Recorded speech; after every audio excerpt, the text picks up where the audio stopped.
चाहिए।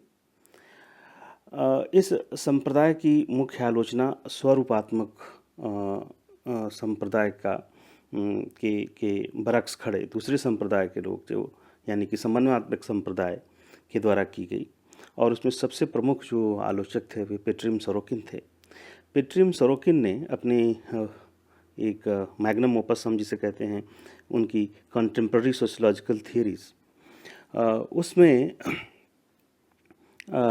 इस संप्रदाय की बहुत विधिवत आलोचना की है और उनके अनुसार ये चार प्रमुख कमियां हैं इस संप्रदाय की। पहला ये है कि यह जो संप्रदाय जो स्वरूपात्मक संप्रदाय है उसका यह मानना है कि समाजशास्त्र को एक नया विज्ञान बनना चाहिए। ये उनके अनुसार ये बहुत ही आधारहीन और भ्रामक स्थिति है। क्यों?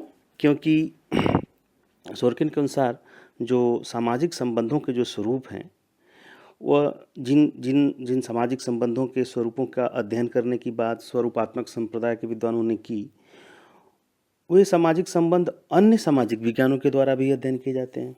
जैसे उन्होंने उदाहरण दिया कि जो समूह के भीतर जो कॉन्फ्लिक्ट है या जो संघर्ष है, सामूहिक जो संघर्ष है, वो केवल सोशियोलॉजी में ही अध्ययन नहीं किया जाता है, वो इंटरनेशनल लॉ में भी उसका अध्ययन होता है। उसी प्रकार से जो श्रम विभाजन है वो समाजशास्त्र में भी अध्ययन किया जाता है और अर्थशास्त्र में भी अध्ययन किया जाता है। दूसरी जो प्रमुख आलोचना या कमियां जो उन्होंने बताई वो ये है कि स्वरूपात्मक संप्रदाय जो अंतर्वस्तु और स्वरूप के भीतर जो अंतर करता है वह दोषपूर्ण है। कि यह ठीक है कि स्वरूप में और अंतर्वस्तु में अंतर होता है और अंतर्वस्तु स्वरूप के ऊपर प्रभाव नहीं डालता है, लेकिन यह बात वहीं तक सच है जब हम भौतिक जगत के बारे में बात करते हैं। भौतिक दुनिया में स्वरूप में और अंतर्वस्तु में जो ये द्वैधता है, जो अंतर है, वह ठीक है। लेकिन अमूर्त जो दुनिया है, जो कि समाज है और समाज की जो सामाजिक संबंध हैं वो हैं, उसमें यह अंतर जो है फॉर्म और स्वरूप के बीच का जो अंतर है वह भ्रामक है। ऐसा अंतर किया जाना जैसा कि भौतिक दुनिया में होता है वह संभव नहीं है। तीसरी जो महत्वपूर्ण कमी सोरकिन ने बताई इस संप्रदाय की वह था कि उनके अनुसार स्वरूपात्मक संप्रदाय के विद्वानों ने अवधारणाओं का दोषपूर्ण प्रयोग किया है।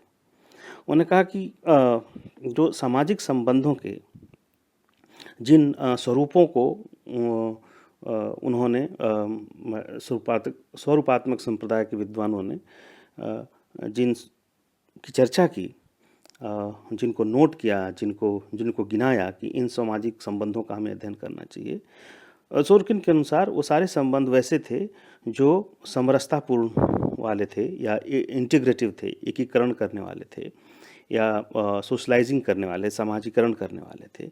उन्हीं स्वरूपों को इन विद्वानों ने चिन्हित किया।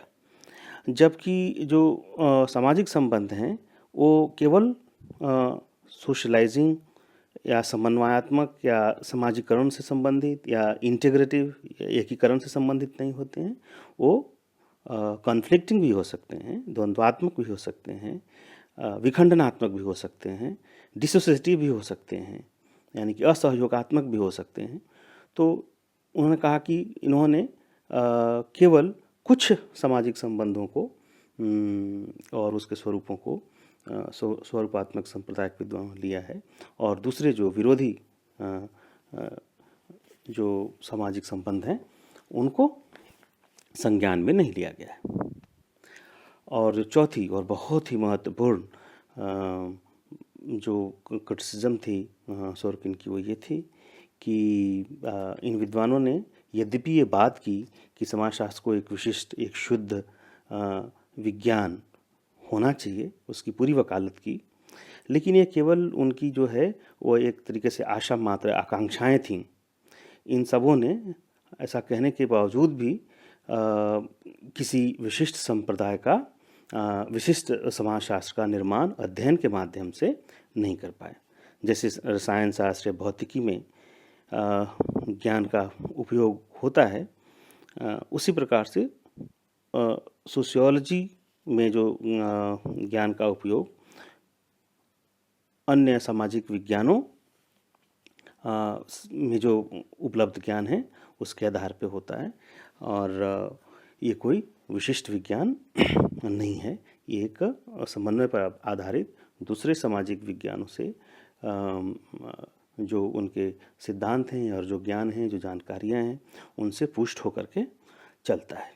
तो ये कुछ प्रमुख और महत्वपूर्ण आलोचनाएं थीं इस संप्रदाय की।